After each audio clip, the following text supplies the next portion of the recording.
Comments made on the following paid commercial program are an expression of opinion only and should not be construed in any matter whatsoever as recommendations to buy or sell any financial instrument at any time.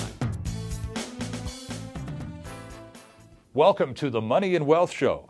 On the program today, tax tips with David Ingram, money commercials, and our special guest, resource analyst David Smith.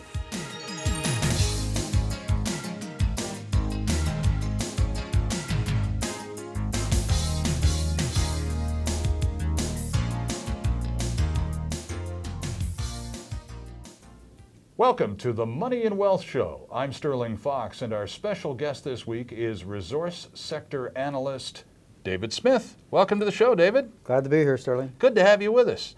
You're a frequent contributor to the Morgan Report at silverinvestor.com. You have a service called The Right Doctor. You travel around scoping out investments. You're a busy guy. Which is the area of activity you spend most time on? Well, I do quite a bit of professional writing through my business, The Right Doctor, but I also do a lot of traveling to different countries in the Americas to look at mining projects, either exploration projects or sometimes functioning mines and mills as well. Now, when you go to visit a mining company and its on-site location, you essentially are the eyes and ears of a potential investor because you do an observation system, you come back and you write them up. Mm-hmm. What are you looking for?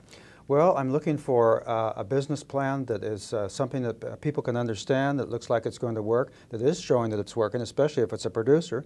Looking for property that has the mine and the mills developed in a safe way for the workers. Looking also at secondary things like how does the ownership interact with the local population. And I've been really privileged to go to a number of mines in not only Mexico but in Chile and in Argentina, where the blending is such that you almost don't know it's a Canadian that owns the mine, you know. And about 60% of all the money worldwide that is used in exploration in the resource sector comes from Canada, from either Toronto or Vancouver. So, I mean, Canada has a tremendously strong presence worldwide in this sector. Now, Canada is seen internationally as a very safe place in which to invest, particularly in commodities in the resource sector. Mm-hmm. And you travel a lot outside of North America. How would you compare other locales like Chile or Mexico from the point of view of security, mm-hmm. Ability to sleep at night for investors who want to sink their dough into a company that has a project in one of those foreign places? Well, you know, Canada certainly is one of the safer countries worldwide for that, and you're blessed with a lot of natural resources to boot. Argentina is relatively safe, even though they had a currency disruption 7 or 8 years ago. Chile is much more stringent now in terms of their relationship to mining companies. They're very mining friendly than they were, say, 25, 30 years ago when they had a lot of social unrest. But each country, even the United States and even Canada, has some country risk.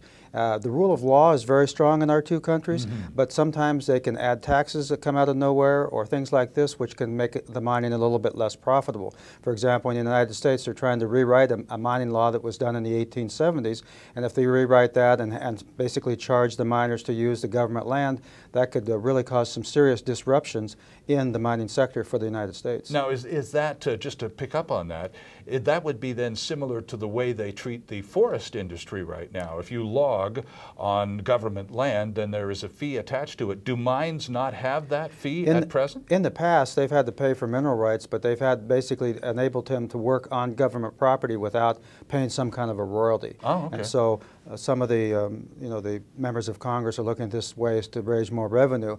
And as you probably know, our country is massively in debt over the last couple of years, especially to the point where each man, woman, and child in the United States owes about $40-some thousand. I don't know how that's ever going to be paid off. And so they're looking high and low for ways to come up with new taxes. I want to return to this whole issue of debt, both American and Canadian. But back to the country risk, because it's an intriguing subject for a lot of people, particularly people who are looking to invest. Mm-hmm. And a lot of the projects that are attractive mm-hmm. are junior companies, relatively inexpensively priced, and yet they are for projects in the ground someplace far away. I'm thinking in terms of way up there in terms of country risk. Would Indonesia be at the top of the riskiest countries in which to do business? Well, I'm not real conversant about Indonesia per se, but from what I've read, I wouldn't say that they would be necessarily. But you know, you wouldn't think of Ecuador as being high risk particularly, but yet they nationalized one of the largest gold finds of the last 20 years a couple of years ago. So you just don't know. I think Venezuela, under its current situation, is a high risk situation. You know, Hecla had some properties there and they finally sold out. So it has to do with the predictability of the political system, and the rule of law has a lot to do with how much country risk there really is. Is there a website, David, or someplace a person looking to do their due diligence and good homework can go to find out where a list of risky countries is published? The Fraser Institute publishes a list every year of, and they rate the countries in terms of risk, the very types of thing that you're talking about. Is it a good place to do business from the resource sector? And that report comes out every year, and that's a very good place to start. And then I would also look at the websites of the individual companies themselves. You can learn a great deal there. And the nice thing about this sector is the IR people in these sectors and even management are often approachable when you talk to them on the phone or you see them like we had today here at the Money Expo. They're really approachable, and you can really get a sense of what's going on and what kind of people they're like by talking to them. Our special guest this week on the Money and Wealth Show is resource sector analyst David Smith. And we're back with lots more after this.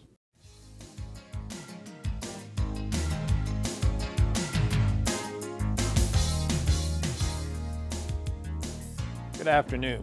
My name's Larry Ray. I'm the President and CEO of American Manganese, Inc.